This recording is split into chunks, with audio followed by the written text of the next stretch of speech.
Pretty interesting topics coming up. And now we're going to have cybersecurity, anticipation measures, and security challenges. And for your panel outline, security challenges in the digital era.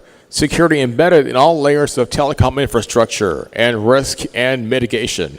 And your panelists for cybersecurity, please welcome Chief Executive Officer Al Khalijia, Dr. Marwan Al-Ahmadi. Senior Vice President Etisalat Digital, Mr. Francisco Salcedo. CEO Toto Network, Mr. Tofi Saliba. Please welcome also on stage CEO of StrataNet, Mr. Chris DeJocelyn. And your Chief Technology Officer from TELUS, Dr. Ibrahim Gideon. And your moderator for this one, Head of Alliance Management, Middle East, Africa, and Balkans from PCCW Global. Please welcome Mrs. Wasan Athamina. We want to call in also on stage Senior Director for Etisalat Digital, Mr. Kamran Ahsan. And once again, Mr. Chris DeJocelyn on stage, please. And to formally start our cybersecurity topic for this panel discussion, we're going to have a keynote speech. Please welcome Dr. Ibrahim Gideon, Chief Technology Officer of TELUS. So good afternoon, guys. We're running only half an hour behind, right? So by Arab standards, we're ahead of schedule. So I'll make this very short. Is security important? Yeah, but nobody wants to pay for it, right? That's one of the issues we have at TELUS. Everybody talks about identity theft and cyber, but very few people subscribe to it. So can somebody put up? Okay, cool. I want to ask you a small question. How many of you privately pay for identity theft monitoring? Two of us, the two paranoid crypto guys, right? But it's very important. It's the most important thing for all of us is security. We don't want to spend a penny. So if I can get the next chart, please. Is there a clicker somewhere here? Let me tell you what the next chart's all about. Imagine it. So do you remember the old days when everything was on the network? So when we wanted to hack into something, it was the phone line, the device, nothing moved. Well, now, if you look at fiber to the home and broadband,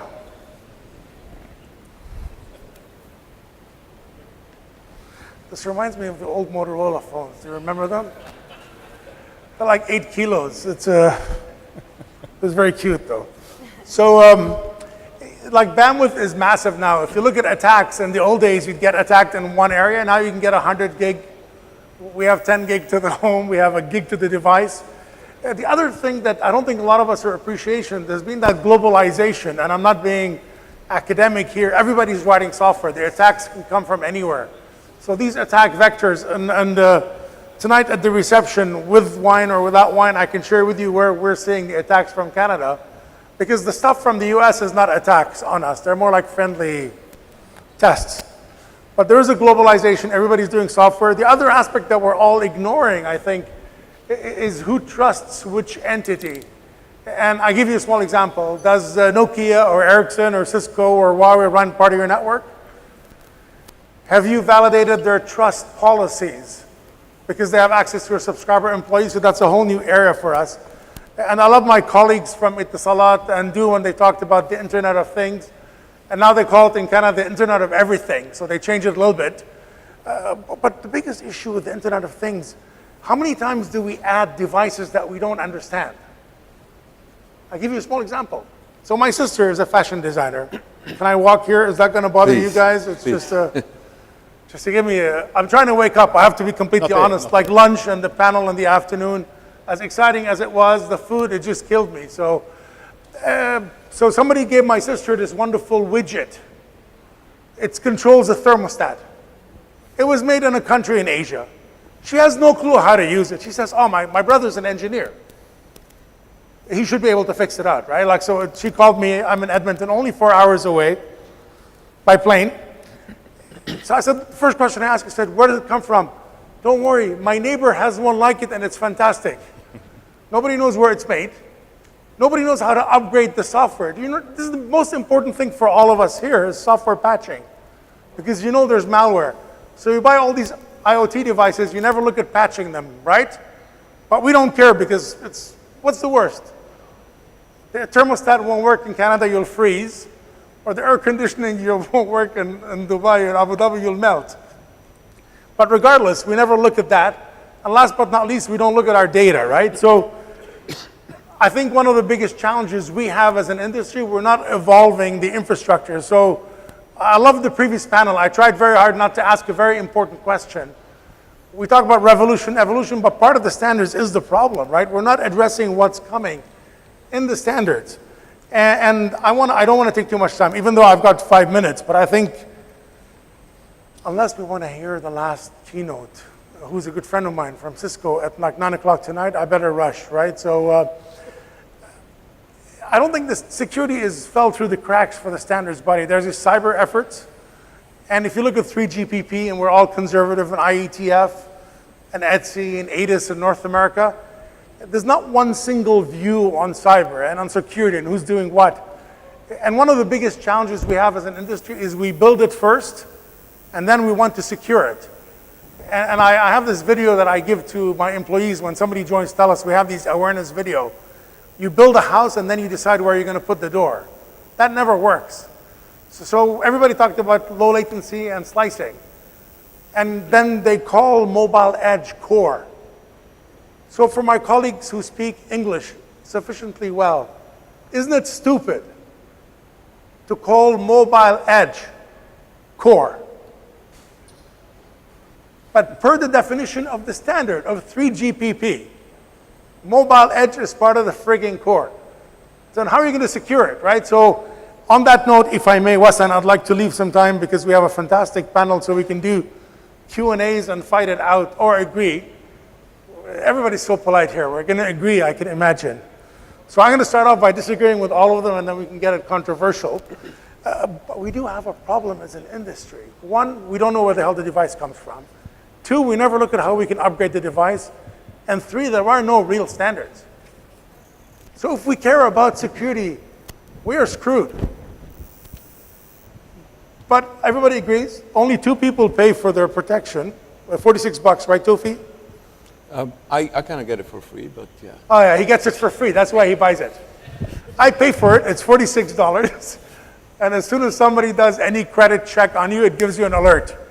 I want to get on his deal now in a second because $46, that's 50 times 12. That's a lot of money, man.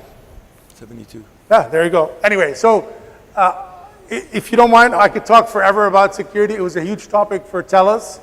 Our department is trying to get it through NGMN as a recommendation through GPP. I think it's underserved, but also it's a painful topic because we don't want to hear about it. It's like everybody knows somebody who got hacked, but you never think it will be you. So, Wasan, with your permission, I would like to hand it over to you. And we got, by the way, Please. we'd like to thank the government of China. We got 2 cute pandas in Canada at the Calgary Zoo. Thank you. My mic is working. Thank you, Dr. Ibrahim. I don't know if my mic is working. It's or working, it beautiful. is, yeah. So thank you for this introduction, and thanks to all our panelists who are here to enlighten our audience about cybersecurity. That's admittedly one of the hottest topics and buzzwords in the telecom and technology fields. We spoke about it behind the stage, and everyone was asking about cybersecurity. So perhaps I'll start with you, Dr. Jadon, in continuation to what you were talking about.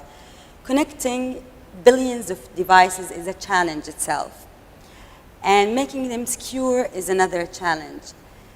People might be numb from all the press they're hearing about cyber attacks and cyber threats. How do we keep people engaged and proactively raise their awareness level in this department? I think one of the most revealing things that happened is in the US, in the Northeast, people managed to hack into baby cams. So all of a sudden there was thousands of people's kids' pictures available on public cameras. So I think the awareness is there. The question is how to operationalize, and I think there's a bit of a moral responsibility on the operators and the vendors to see what we can do to be able to protect a lot of these folks, and not from themselves because they're not children. They're very mature people. They're very paying subscribers, and we love them for that. But there's got to be a way to provide a kill switch for an app that we can monitor internally with their approval.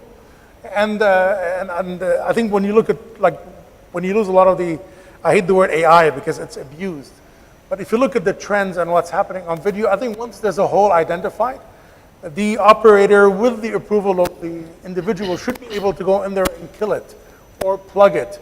And I think today, let's be very honest, we don't do it because you don't pay for it.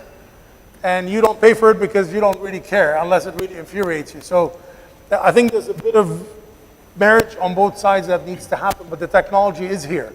And if you look at basic stuff like Angry Birds, people don't look at it, but you know how many times the Angry Birds game talks to the server? It's like a zillion times. So there's a big security breach. If you're 20,000 people playing Angry Bird, they can bring a network down. So that's another national infrastructure issue. So I think we need to work on what's acceptable, and there should be some standards that force us to do stuff. And in the end, sadly, the subscriber will have to brunt some of the cost, whether they like it or not. But there's more we can do. I'm 100% with you. Thank you very much.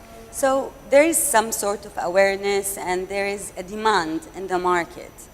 Dr. Marwan, in your opinion, how do we position cybersecurity in our product portfolio as ICT and telecom providers? Is it still considered as a value-added service, or is it now the basic and the essential service to have?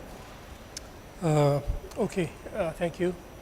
I believe that we have to look at the source of why we need cybersecurity today, okay, and why the needs and the level of sophistication is on the rise in cybersecurity. The demand on cybersecurity and the requirement of cybersecurity is mainly because of what's happening today in this. We all know about this technology and digital disruption that's happening to the businesses.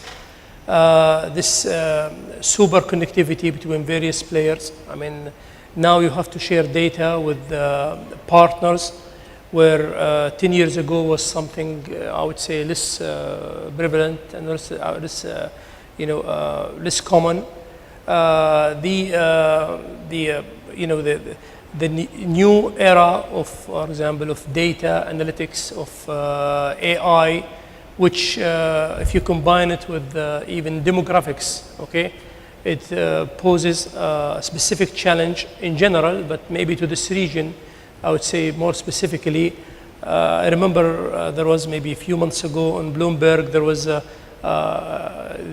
cover page says automation and aging, okay, which according to the United Nations Population Division, they talk about this region that between the age of 50 and 64, about 63% of the jobs that people are doing today are automatable within the next, let's say, 10 years, using AI and using other kind of technology. Whenever you have something that has a process that can be automated.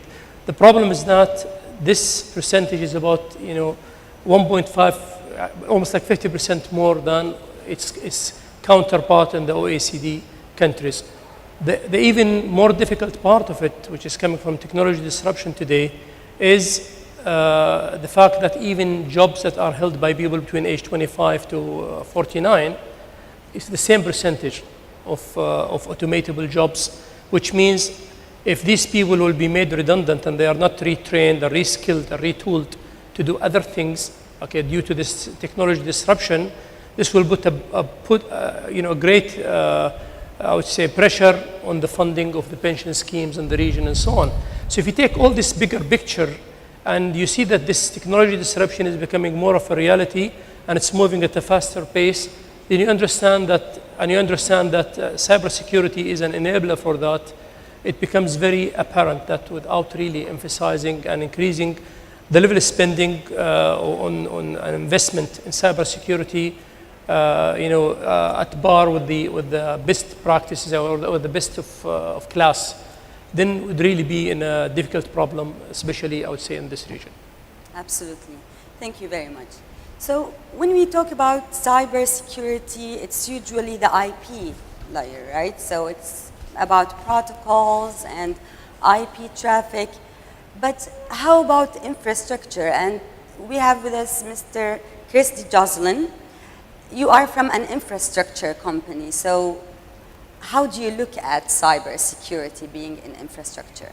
That's correct, Wasim. So at StrataNet, we're an infrastructure company. So we own subsea cable systems across Asia. And when we look at cybersecurity, or when we think about cybersecurity, we're thinking about those assets as critical infrastructure to the globe, which they are.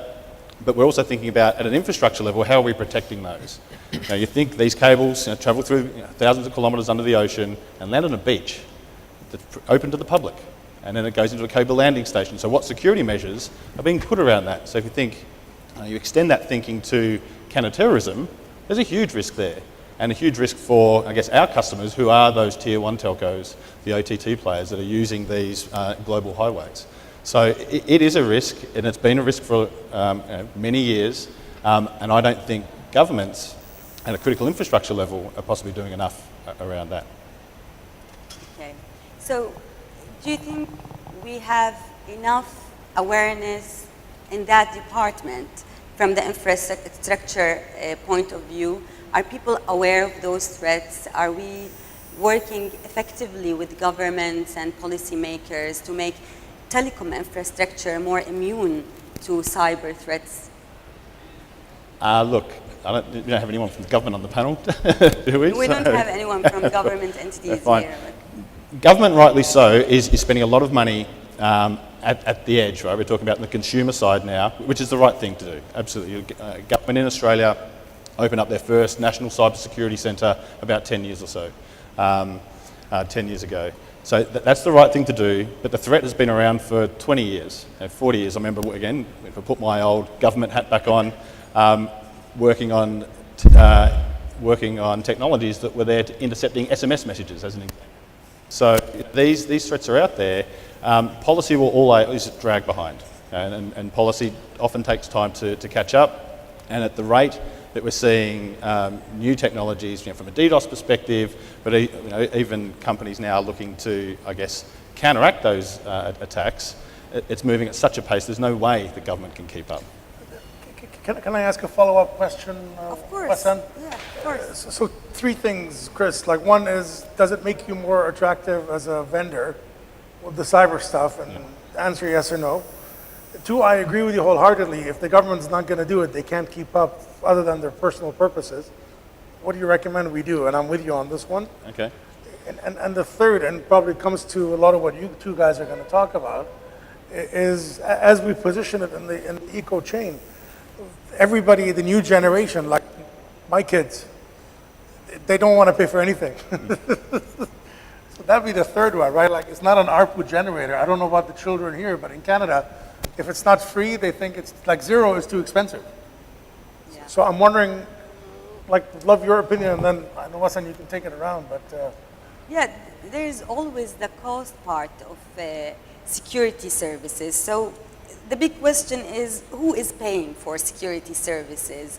Mr. Kamran, you come from Etisalat Digital. So when we have this cost of security, are we paying for it as telecom operators and providers, or we're selling it only to the customer? Are we making our infrastructure and services by default immune to cyber threats?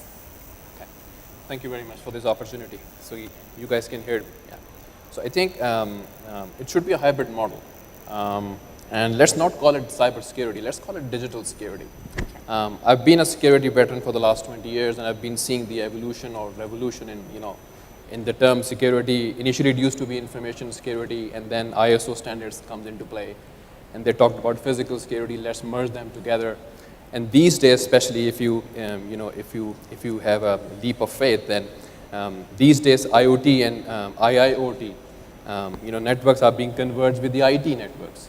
The convergence is happening because business demand for it. Yeah? So all those businesses, they need some efficiency, some effectiveness, they need some data analytics. And this is one more pressure back on those network teams and all those application teams where there is a convergence going on. So let's call it a combination of all these physical security or IT security or IoT security or industrial IoT security or information security plus cyber security as one digital security. Now, coming back to your question, so telecom companies, they are themselves are critical national infrastructure, and they have to practice what they've been preaching for. And the first thing is that we should understand the implication for any country if the telecom infrastructure goes down. What are the implications? We all know that. For all these kids, I think Wi-Fi is an oxygen. They cannot breathe without it, right? Of course. So think about the implication if telecom infrastructure is not there. I can pick an example of DDoS, for example. So telecom companies across the world, they invest in huge DDoS deployments to safeguard the country from huge DDoS attacks, which is a truth. I mean, especially in this part of the world, as Etisalat, we have been watching DDoS attacks happening for the last 3-4 years, and they are of the order of greater magnitude.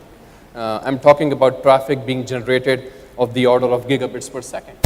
Now, the second attempt is that, yes, you are safeguarding the entire country, but if you move your lens from a country to a managed services for an enterprise, because it's not only about the country itself, because that could be on sampling purposes.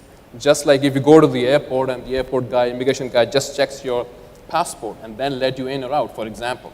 But you need some specialized policies, security policies for enterprises. So the same infrastructure which all those telecompanies have deployed can be monetized to serve enterprises. And this is where this hybrid model comes into play. So you invest for a country, you monetize it for the rest of your managed security customers, and you do it on 24/7 basis because you need security to be on 24/7 basis. I want to pick one of his points that, I mean, how many of us have been experiencing this ID theft? 1 week ago, Marriott hotels got hacked. 500 million subscribers. It could be you, it could be me as well, because we all live in hotels as part of our professional lives. So I think this term of digital security is not only impacting telecom companies as the custodian of the critical national infrastructure for any country, it is impacting enterprises, it is impacting small to medium business enterprises as well. SMBs own intellectual property. As a hacker, I would like to have that intellectual property hacked, compromised, breached, and probably I'm going to be reselling it in the black market because there is a parallel market also working of bad guys where everything is being sold and resold again and again. So yeah, I mean, coming back to your question, it has to be hybrid model. Who is paying for it? I think we should not go into those intricacies because at the end of the day, it has to be an entire value chain, end to end. Coming back to your point, the last slide, which is the end to end, right? So it just starts with a telecom network, it ends at the home network, and the entire value chain has to be safeguarded and secure. And this is where each one of us are the stakeholders there. So just to understand, since security now is a very important product or it's a very important element, whether from our infrastructure or service offering, how does that reflect on your organization? How are you catering from organizational perspective to security demand in the market? From the organization's perspective. Yes. Now these days, what is happening in the name of digital transformation, which is a key word these days, everybody wants to do some sort of disruption in their respective industry verticals. Now what is happening that we used to have chief information officer. Now I think that responsibility is fading away because now chief marketing officer has been getting more budgets in the name of customer experience. So from organization's perspective, there is a war going on between chief information officer and chief marketing officer, and industry is defining it as a chief digital officer. Now the security guys are saying that if you have a chief digital officer, you should have an equal parallel guy called chief digital security officer. Now this is where the digital security comes into play. So one organization responsible for end-to-end security, including physical security aspects as well. Because from physical security aspects, this IoT is one thing, which is a physical aspect, right? And behind the scene, this physical aspect is connected to all those cyber world. And that's why we have coined a term called phygital, which is a combination of physical and this, all those virtual world. So from organization's perspective, industry is asking, demanding for job responsibilities for chief digital security officer. And it goes back to my previous point that it has to be end-to-end view of all sorts of securities. Absolutely. Thank you very much. So I want to move a little bit to other services and technologies. Now with the rise of technologies like software-defined networks and blockchain, people might think that services are becoming more automated and by default more secure and reliable. So this question is for you, Tofi.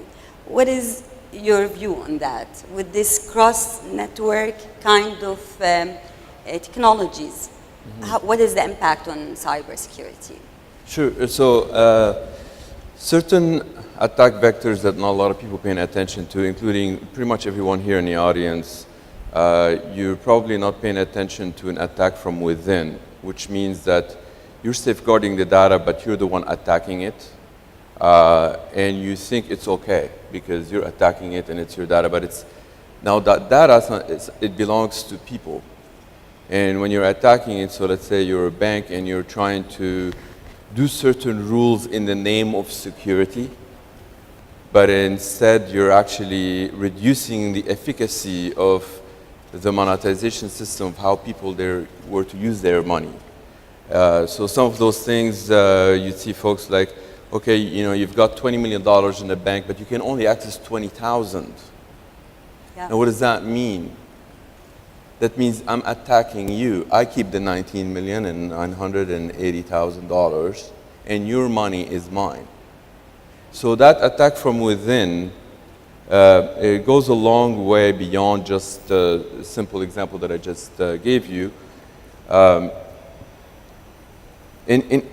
To prevent that, it's not something that we can put on more rules because then it's going to end up costing more money. The current cost to prevent certain things like that, you end up having to put in regulations to, let's say, financial services. Then they have to employ audit. They have to pay the audit, who then audits another audit, and then the regulators come in and they have to be audited as well. And all of that is adding a lot of friction. Who's paying for that? And we're talking about cost. So there's something that is called fees and there's something that's called cost. So if you were to be paying a certain amount of money, say, I pay $1 per transaction and it's a done deal, or $1 to safeguard my money.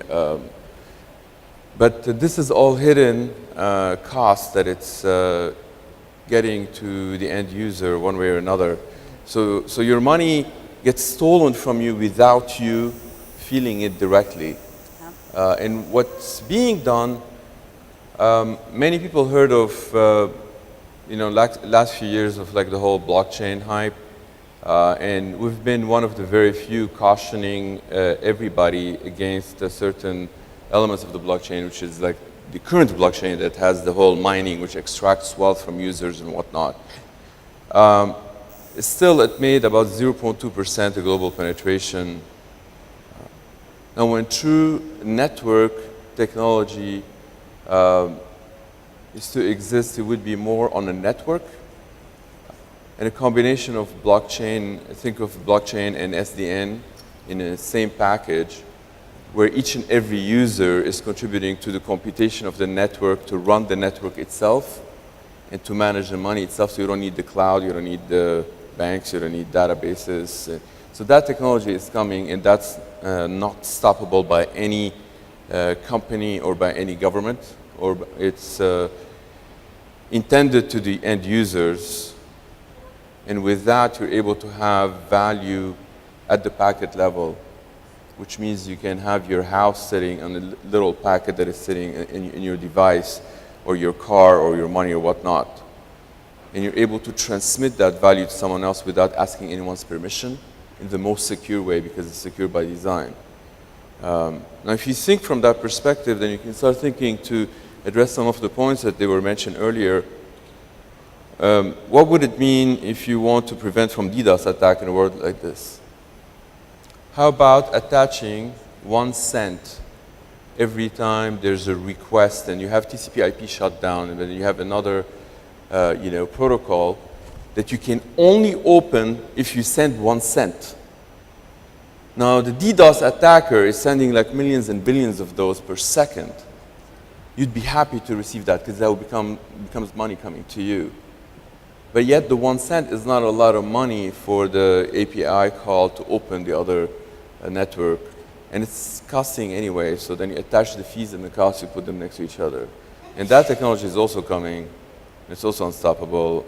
And what I mean by unstoppable, why I'm saying that, it's not some sort of like going against the wave. It's more like a tsunami. You cannot stop a tsunami. And why is it like a tsunami? It's because it's like a set of instructions that you can give to each and every one of you, like language. If you were to learn Japanese, all of you are able to communicate between each other, and no one can stop you after you have learned it. That set of instructions, any device can run the software in order to enable the entire network to manage any asset or money and network like that. And from that perspective, it would be revolutionary and disruptive to any business who's not participating in it, or the businesses that they're trying to object to it. Thank you very much. So there is always this fear of financial losses from cybersecurity. What are the other elements that play a role in the decision making of pursuing a cyber security solution? Identity. Yeah. Identity, folks, they have a misunderstanding of identity, especially like large corporations, like, oh, we safeguard your identity. Well, I don't want you to safeguard my identity, it's mine. I want to be able to safeguard my identity. And that should be the right of every Homo sapien existing on the planet. You know, or certain government, I mean, like good governments like around the world, that they're trying to play that role. They're saying like, hey, we're giving you the ID.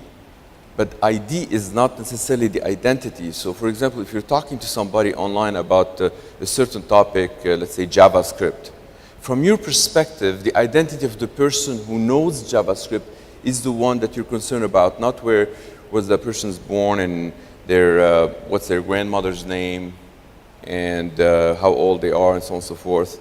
And that's what's being incorporated into the identity, and that's extremely dangerous, especially when they start incorporating elements like biometric. That's terrible, because if you lose your password, you get a new one. If you lose your fingerprint, you're not going to get a new finger. So identity is a big one, and a caution to every Homo sapien to not become frog in a boiling water, because that's what's happening. Okay, so there is always this fine line between implementing cybersecurity solutions and protecting the privacy of users. And this is a question for all of you. Where do we draw the line? And is this still, because to do cybersecurity, we need to collect data, personal data of people, right? So where do we draw the line? If you want to start. I can pick it up. Go ahead. So I think it depends upon the use case, right? So if it is a matter of national security, I think security I think deserves more attention as compared to privacy. Although I mean both go east and west, because privacy tells us, most of the standards tells us that don't go beyond the first name, last name, or PO box number, because this will be the intrusion in the privacy affairs. But from security perspective, you need to have full sort of information about that individual that might be a threat to the, for a specific nation. Now, if you lower down your levels, come back to an individual, which is not that critical, as far as the, in view of the national security, then I think the individual deserves the right. But having said that, my pizza delivery boy knows more about, about my health conditions these days, because when you order delivery pizza, I mean, you tell them about your hygiene and, all those things. And all those things are, are known to them. So especially, here in this part of the world, where the privacy laws are being defined, it's very challenging to, to draw a line here. But I think my reply back to you is that it depends upon the use case, whereby you need to draw a line between security or, and the privacy aspect. I completely disagree with Kamran. Yeah. I think people's privacy and our commitment to their trust is paramount. I think when we need to decouple lawful intercept, which I'm 100% with you, from the protecting the network. So secure by design is critical. Data, trust, and privacy by design is critical when people opt in, but I'm with you 100%. We should anonymize. So when there's bad vectors, we need to notify and isolate these. But there is no way under God's sun. And the sad part is the pizza guy does know somebody's diabetic.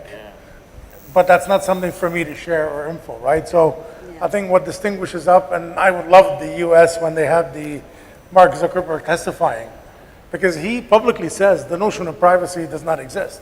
So I don't know, maybe the US senators have become senile, but why are they even questioning? Like, he is anti the notion of privacy. So they're kind of asking questions that they knew the answers for. So I'm trying to... You agree with me? No, I'm decoupling 100% lawful intercept and protecting the national infrastructure and getting a court order from our commitment to people's privacy, right? And there is a reason why some people unfriend themselves on Facebook, right? Like, that's what distinguishes an Itisalat and a Teles from Google, from somebody else, I think. In my view, I mean, I would agree with the point of putting privacy first, because it's provable that once your privacy is taken away, then your liberty is taken away. And folks on this planet for history, since the beginning of the days, have been okay with taking someone else's liberty, but not their own or their children. But what's coming is that any support to take someone else's liberty will be applied on your children, and there's nothing you can do to stop it. And from that perspective, people are paying attention. Do I want my children to live in a world that apparently seems to be super secure, but they have no liberty? Well, might as well put them in jail. They'll be secure, and they'll have no liberty. sorry, Tofi, I'd love to hear from, like, is there a Dr. Marwan had something Yes, to add. No, I'm coming to Dr. Marwan. Like, is there a difference between North America and And the Gulf, for like example. the Gulf, the Yeah. subscribers? Like, do people here not care? Yeah, you know, I believe that you know, handling privacy, definitely it's if you have a data on someone, then he's the owner, okay, and he has the right to one has a say on how it's going to be used, okay. But at the same time, worldwide, we are seeing, for example, an increase of the use of machine learning, AI, and it's really accelerating beyond, I would say, even whatever we imagined in the past. And AI is about data, okay? So, and we all know that the data gathering war worldwide is almost been settled. There are two countries that have 60% of the data in the world, Yeah. and one of them is the United States, the other one is China, okay? The rest, for example, are still somewhere in between. So without really this kind of data, you will be really hampering the effort, for example, in areas where the human needs assistance, for example, like in the medical area, or in education, or in safety, okay? So how do you strike a balance between privacy and between really the requirement for these, what do you call it, futuristic tools that would improve the quality of life for a human on this universe, is that we have to really find ways of, for example, of tokenizing or encrypting data, so that if anyone, by any means even, managed to break in or whatever, he will not be able to monetize the data, okay? I will not be able to find ways to make financial or even threatening gains of that data. So that balance has got to be found, and I think it's going to be a journey. It's not something that we say, look, we settle it today, because it's a never-ending war between I would say, if you may call it, the cyber crimes and the innovators in cybersecurity. So cybersecurity is very important, privacy is very important, there's a lot of data. Did we reach a point where people would actually go and insure their data and buy cyber insurance maybe in this part of the world? I'll address this question to Dr. Ibrahim and Tofi. You're coming from Canada, so are we there yet? Are people insuring their data? I don't think, I think we're there yet for a certain segment and age group of the population. Yeah. I don't think we're there universally. I believe we're not also there yet, but there will be a distinction of which service provider you buy from based on how they guarantee your privacy.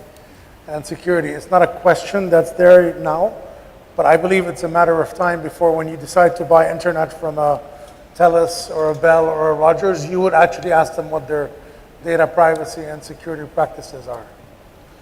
And I think the decentralized governance that it's coming to existence, which I've alluded to earlier, so to put things in comparison, that whole hype of blockchain, it's actually an exploitation on the Bitcoin protocol that started 6.5 years ago, that started extracting wealth from users into what's called miners.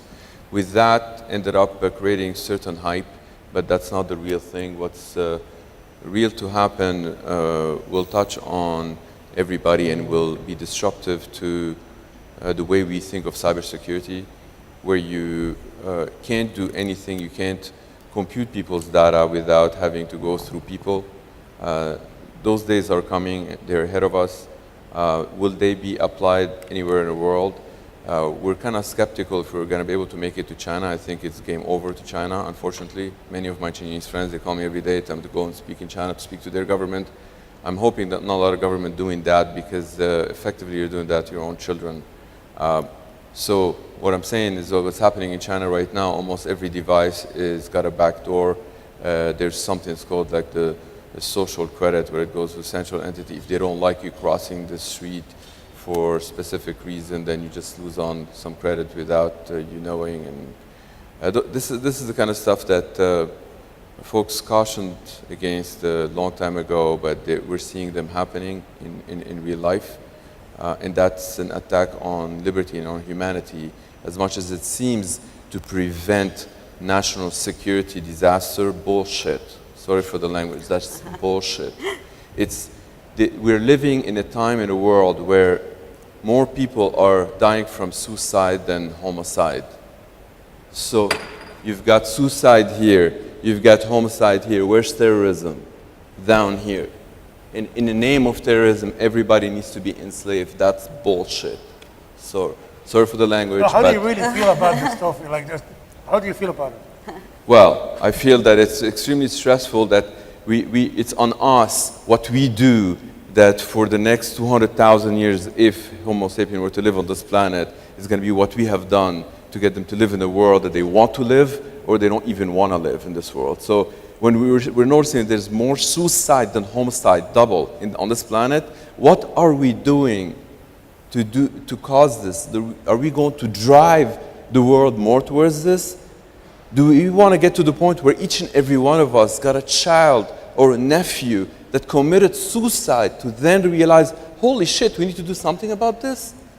Or maybe we need to do preventative things. And I'm hoping the latter. Well, so thank you very much for that. We still have 1 minute and a half, so I would like to open the floor for more questions from the audience. Any questions?